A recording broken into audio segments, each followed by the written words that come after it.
सो hey everyone, कैसे हो आप लोग। बेसिकली मैं अपने वीडियो में एपिसोड नंबर 8 को इग्नोर कर रहा हूँ, क्योंकि अगर आप लोग एपिसोड नंबर 1 से लेके 7 तक देखोगे तो एपिसोड नंबर 8 में वही होता है। मतलब कि वहाँ पे आई, नेहरू, मोमोई और रिका, इन सब कैरेक्टर का इंट्रोडक्शन रहता है, जो कि आकार और आका के वॉइस में दिया रहता है। सो उसका मतलब नहीं है एक्सप्लेनेशन करने का, इसके लिए मैं डायरेक्टली एपिसोड नंबर 9 से एक्सप्लेनेशन करना स्टार्ट कर रहा हूँ। लेकिन थंबनेल में मैं एपिसोड नंबर 8 लिख रहा हूँ, जो कि एक सीक्वेंस की सीरीज में चल रहा है। सो प्लीज कंफ्यूज मत होना। सो करते हैं वीडियो को स्टार्ट। सो बेसिकली एपिसोड की स्टार्टिंग नेहरू के यहाँ से होती है, जहाँ पे ये तीनों लोग नेहरू को देख के काफी ज्यादा शॉक हो जाते हैं और अजीब अजीब सा क्वेश्चन करने लगते हैं, जैसे कि क्या तुम्हें बुखार हुआ है या फिर तुम्हारा हेल्थ इश्यू तो नहीं है। तभी यहाँ पे नेहरू पूछती है, क्यों तुम लोग ऐसा क्यों कर रहे हो, मतलब कि मैं तुम्हें अपने घर पर बुलाया हूँ, इसके लिए शायद मेरी तबीयत खराब है। तो रिका बोलती है, हाँ, इससे पहले तुम हमें कभी भी अपने घर पे नहीं बुलाती हो। तो यहाँ पे नेहरू बोलती है, हाँ, मैंने ऐसे तुम लोग को बुला ली हूँ। यहाँ पे रिका बोलती है कि लेकिन कैसे सडनली तुम चेंज हो गई हो। उसके बाद क्या होता है कि नेहरू बोलती है, क्या तुम लोग मेरी कंपनी में घूमना चाहते हो। तो यहाँ पे आई बोलती है, हाँ बिल्कुल, लेकिन कब। तो नेहरू यहाँ पे जवाब देती है कि आराम से हम लोग संडे को घूमते ना। तो यहाँ पे आई बोलती है, ठीक है, मुझे कोई इशू नहीं है, क्या साथ में कोई स्नैक्स लेके आऊँ। तो नेहरू बोलती है, नहीं, उसकी कोई जरूरत नहीं है, तुम्हें वहाँ पे सब कुछ मिल जाएगा। सो यहाँ पे सीन चेंज हो जाता है और हम लोग देखते हैं वो दिन जहाँ पे ये लोग फाइनली नेहरू की कंपनी में विजिटिंग करने के लिए आ चुके हैं। और यहाँ पे जो नेहरू की असिस्टेंट रहती है, वो इन लोगों को एक प्रोजेक्ट के बारे में इंट्रोड्यूस कराती है, जहाँ पे ये किसी भी इंसान का ड्रीम देख सकता है। मतलब कि एक ऐसा वेब क्रिएट करता है जिससे ये उस वेब से वो ऑब्जेक्ट क्रिएट कर सकता है और जिससे हम लोग किसी भी इंसान का सपना देख सकते हैं, आखिरकार वो इंसान सपना क्या देख रहा है। जहाँ पे रिका बोलती है कि तब तो हमें आई का सपना देखना चाहिए, उसके सपने में काफी सेक्सी सेक्सी चीजें आती रहती है। तो यहाँ पे आई बोलती है कि बकवास बंद करो, क्या फालतू की बात करती हो। तो देन क्या होता है कि उसके बाद रिका काफी ज्यादा शॉक होती है कि तुम इतनी छोटी सी होके अपनी इस बड़े से कंपनी में हो, हम लोग को ऐसा लग रहा है कि हम लोग ट्रिप पर आए हैं। सो उसके बाद क्या होता है कि मोमोई पूछती है कि आखिरकार तुम कौन हो रियली में। तब वहाँ पे नेहरू बोलती है कि ये कैसा सवाल कर रही हो तुम।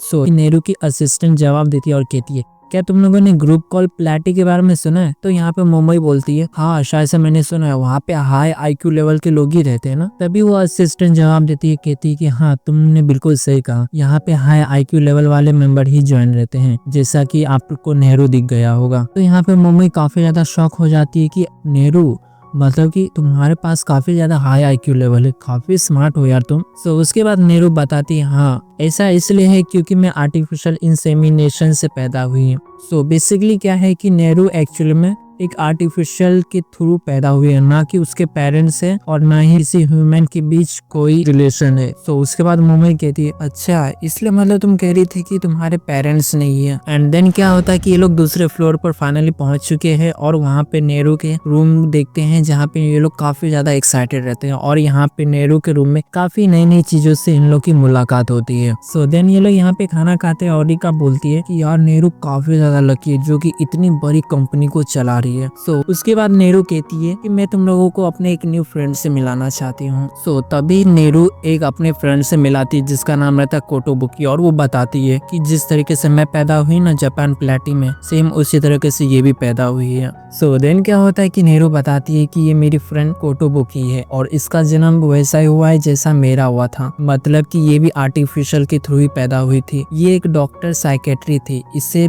लाइफ से रिलेटेड मिस्ट्री सॉल्व करना काफी ज्यादा अच्छा लगता था और एनालिसिस करना इसकी खूबी थी। इसको ना कई बार मौत से रिलेटेड एक्सपीरियंस देखने को मिले थे, लेकिन एक दिन क्या हुआ कि मौत से रिलेटेड ये एक्सपीरियंस कर रही थी, लेकिन तब से ये अभी तक जागी नहीं है, मतलब कि उस दिन से ये अभी तक कैप्सूल में ही है। उसके बाद क्या होता है कि सीन शिफ्ट होता है और हमें प्रीवियस सीन दिखाया जाता है, जहाँ पे नेहरू कोटोबुकी से कैसे मिली वो हम लोग को बताया जाता है। तो यहाँ पे कोटोबुकी कहती है कि शायद हम दोनों भगवान के बच्चे हैं। तो यहाँ पे नेहरू बोलती है कि भगवान, मैं नहीं मानती, हम लोग तो साइंटिफिकली पैदा हुए हैं ना, तो इसमें भगवान का रोल कहाँ से है। तो यहाँ पे कोटोबुकी कहती है, ऐसा लगता है कि तुम भगवान के पे विश्वास नहीं करती हो। तो बोलती है नेहरू कि बिल्कुल नहीं, मैं नहीं करती विश्वास। तभी क्या होता है कि एक वंडर किलर आता है और कोटोबुकी के ऊपर अटैक करने लगता है। वहीं पे उस वंडर किलर से कोटोबुकी को प्रोटेक्ट करने की कोशिश करती है। यहाँ पे नेहरू जानने की कोशिश करती है कि आखिरकार कोटोबुकी तुम मरी कैसे और तुम वापस क्यों नहीं आई। सो यहाँ पे कोटोबुकी रिप्लाई करते हैं नेहरू को और वो अपना डेथ एक्सपीरियंस शेयर करती है कि हमारे इस वर्ल्ड में जहाँ पे मैं मर चुकी हूँ और जहाँ पे तुम जिंदा हो, उस वर्ल्ड में पैरेलल वर्ल्ड अभी भी एग्जिस्ट करता है।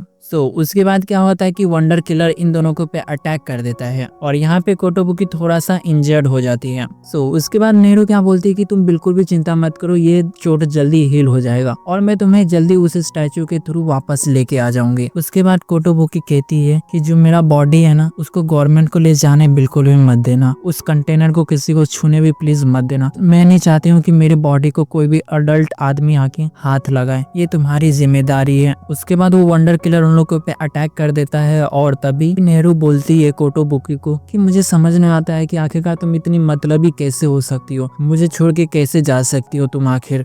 देन वो वंडर किलर कोटोबुकी को पकड़ लेता है और कहता है तुम मुझे अपना बॉडी का चेस्ट छूने दो, मुझे वहाँ पे हाथ लगाना और उसे कट करना है। तभी यहाँ पे कोटोबुकी बोलती है कि आखिरकार तुम हो कौन। तब जाके वो वंडर किलर बोलता है कि मैं डॉक्टर सेकी हूँ जिसकी तुमने जॉब चोरी करी थी। मतलब कि मैं काफी ज्यादा फेमस होने वाला था और मेरा मेडिकल सेंटर काफी ज्यादा पॉपुलर होने वाला था, लेकिन तुम्हारी वजह से, सिर्फ तुम्हारी वजह से मेरी जॉब चली गई। तभी वो वंडर किलर कोटोबुकी की स्किन के पे कट करने लगता है और वहाँ पे नेहरू आके इसको बचा लेती है। तभी क्या होता है कि वो वंडर किलर काफी ज्यादा अपनी वाहवाही करता है और कहता है जरा मेरे इस क्वेश्चन का आंसर देना, तुम लोग तो पक्का दे ही नहीं पाओगी, ओनली जीनियस जो पर्सन रहते हैं ना वही इसका जवाब दे सकते हैं, तुम लोगों से तो कुछ होने वाला ही नहीं है। तभी उसके बाद वो वंडर किलर क्वेश्चन करता है और यहाँ पे कोटोबुकी और नेहरू 1 सेकंड में क्वेश्चन का आंसर कर देते हैं और यहीं पे ये वंडर किलर काफी ज्यादा शॉक हो जाता है और उसकी वाहवाही पूरी तरीके से नीचे चली जाती है और यहीं पे नेहरू उस वंडर किलर को पूरी तरीके से नष्ट कर देती है और यहाँ पे ये वंडर किलर पूरी तरीके से डिस्ट्रॉय हो जाता है।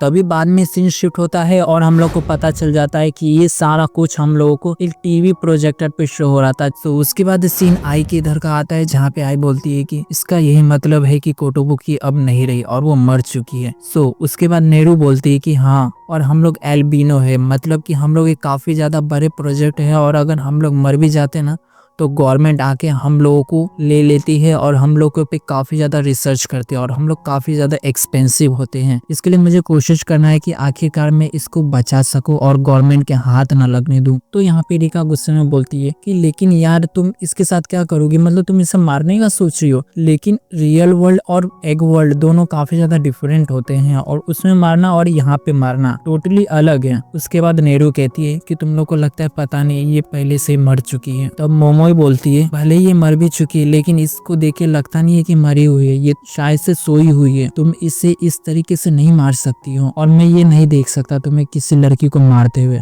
यहाँ पे नेहरू क्या बोलती है, अगर तुम नहीं देख सकती ना तो चुपचाप यहाँ से चले जाओ और मैंने ना तुम लोग को ट्रिप के लिए बुलाया नहीं था, यहाँ से तुम लोग अपनी मर्जी से आए थे। उसके बाद मोमोई बोलती है कि ये तुम किस तरीके से बात कर रही हो नेहरू हमसे। यहाँ पे इन तीनों का काफी ज्यादा झगड़ा हो जाता है, छोटे मोटे आर्ग्यूमेंट। अभी आई बोलती है कि नेहरू प्लीज समझने की कोशिश करो, तुम आखिरकार इसे अपने हाथों से नहीं मार सकते हो, भले ही गवर्नमेंट उसे लेकर जाए या फिर नहीं लेके जाए। देन उसके बाद सीन चेंज हो जाता है और हम लोग देखते हैं कि ये तीनों को भगा दिया नेहरू ने और यहाँ पे आई जबरदस्ती रिटर्न नेहरू के पास चली जाती है। उसके बाद दूसरे यहाँ का सीन दिखाया जाता है जहाँ पे आका और उरा आका से नेहरू की असिस्टेंट बात करी रहती है और नेहरू की असिस्टेंट बोलती है कि कोटोबुकी ने अपने मरने का हिंट इन लोगों को बता दिया है और कहती है कि नेहरू को पता चल गया है कि आखिरकार मौत का कारण क्या है। उसके बाद आका और आका बोलते हैं कि तुम उसे मैनिपुलेट करने की कोशिश करो और उसे कोई और एक्सक्यूज दो, जैसे कि गर्ल्स लोग की मौत। अगर तुम ये उन लोग को बताओगे ना तो उन लोग को यकीन नहीं होगा और वो हम तक पहुंच भी नहीं सकते हैं। उसके बाद नेहरू की असिस्टेंट बोलती है कि आपको सच में लगता है कि ये काम करेगा, देखते हैं, क्या पता कहीं वो आपके खिलाफ ना लड़ाई करने लगे। और यहाँ पे हम लोग को पता चल जाता है कि मोमोई और रिका चुपके से आका और उराका की बातें सुन रहे रहते हैं और यहाँ पे पता चल जाता है रिका और मोमोई को